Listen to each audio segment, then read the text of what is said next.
আসসালামু আলাইকুম প্রিয় মৎস্য শিকারী ভাইরা, আশা করি আপনারা ভালোই আছেন। আল্লাহ পাকের রহমতে আমিও ভালো আছি।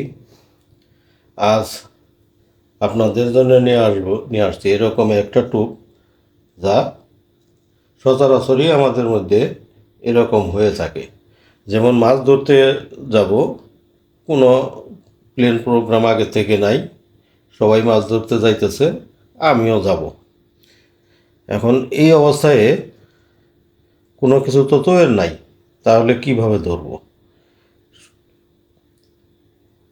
তার জন্যে যে টুপ তৈরি করতে হবে, এই টুপটা নিয়েই আজ আমি আপনাদের সাথে কথা বলবো এবং কি দেখাবো।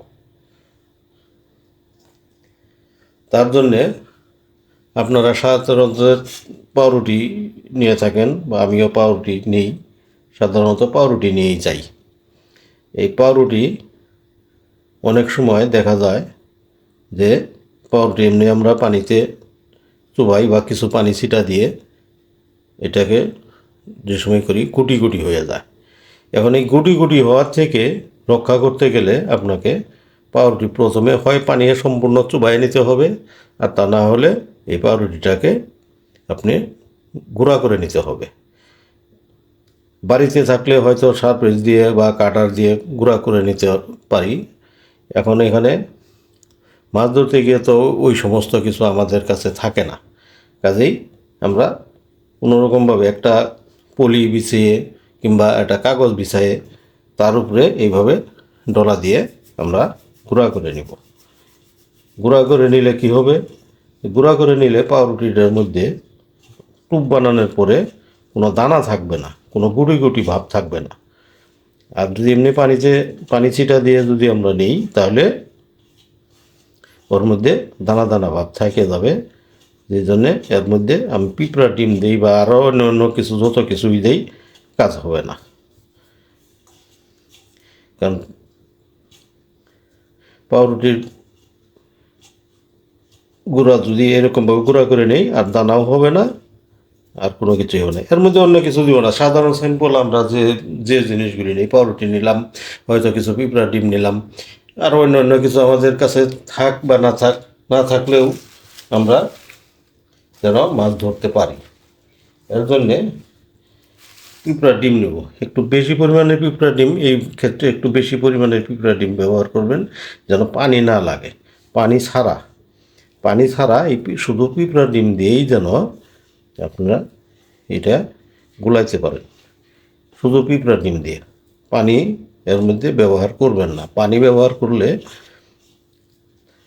হয়তো কম ডিমে হবে, কিন্তু আপনি হুট করে যে সময় মাছ ধরতে যাবেন, তখন আপনি পিঁপড়া ডিমটা একটু বেশি পরিমাণে নেবেন, যাতে আপনার টুকটা সুন্দর হয়।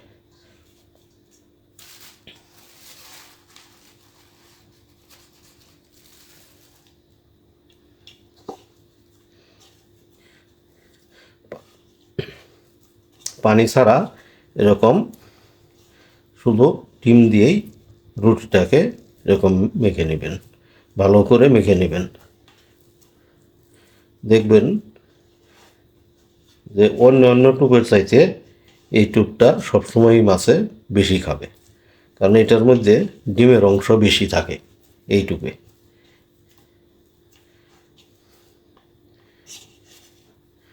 আর টুপ আঠালোও বেশি হয়, বেশি আঠালো হয়, বড়শিতে থাকে অনেকক্ষণ, ছোটো মাছে সহজে খাইতে পারে না। এটা বেশি অংশ হয় আমরা আমাদের যে সময় নতুন বর্ষার সময়, এই সামনে বর্ষাকাল, এই বর্ষাকালের জন্যই এই টুপ বেশি প্রযোজ্য। বর্ষার সময় আমরা তাড়াহুড়া করে মাছ ধরতে যাই বেশি অংশ। এই বর্ষার সময়ই এই টুপটা তৈরি করা হয়, বেশিরভাগ তৈরি করা হয় এই বর্ষার সময়। এইভাবে তৈরি করবেন, দেখবেন যে আপনার ব্যাগে মাছ উঠবে। আমি এটা বেশি অংশই এক কাটার বড়শিতেই বেশি অংশ গাঁথা হয়। বর্ষার সময় পানির নিচে জঙ্গল থাকে, জঙ্গলে পানি উঠে যায় যে সময় সময় আপনি হয়তো 2 কাটা 3 কাটা 4 কাটা ব্যবহার করতে পারবেন না। ওই সময় টোপ দিতে হবে একটু ছোটো সাইজ, এমনকি 1 কাটার বড়শিতে গাঁথবেন। টোপটা একটু মানে বড়শির এই মাছ বরাবর এই পর্যন্ত টোপটা যেন আসে, সম্পূর্ণ বড়শি দেওয়ার প্রয়োজন নাই।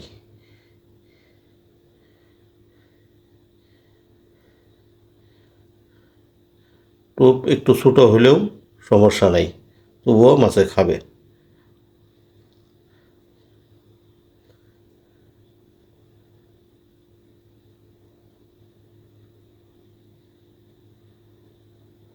এই বরাবর আপনি দিয়ে দেবেন টোপ টোপ।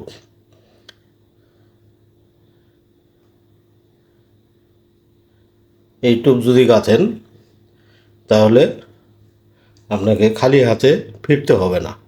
এই বর্ষার সময়ের জন্যেই এই টোপ।